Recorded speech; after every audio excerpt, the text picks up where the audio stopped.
an individual obtained some rare footage of a gym leader showcasing ways to work out with weights and body gymnastics.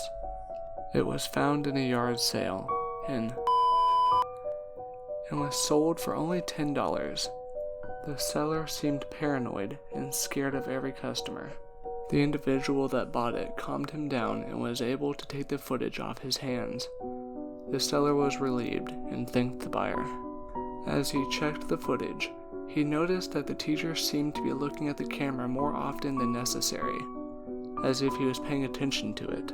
At some intervals, the buyer did some workouts wrong, and the teacher began to scold him and call him negative names. The buyer screamed back at the teacher, and he seemed offended. He then began to say his name and blackmailed him by telling him his address. That freaked the buyer, and as he was about to take out the DVD, he lost control of his body.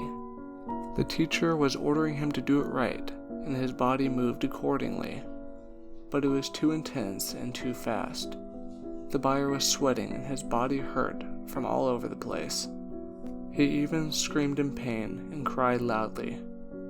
The neighbors heard his cries, but right when they arrived, he was dead on the ground, weakened as his heart stopped beating. They called the police, but they ended up classifying it. That was when researcher entered the house and grabbed the DVD and brought it to area. The DVD had a miniature camera on it and a miniature microphone that was hard to see at first glance. It was made out of gold and silver and some sort of unknown crystal that has brainwashing capabilities that only activates once played. The best option at this point was to break it apart so that it's unplayable. So we did exactly that. Hopefully it was the only DVD of this type.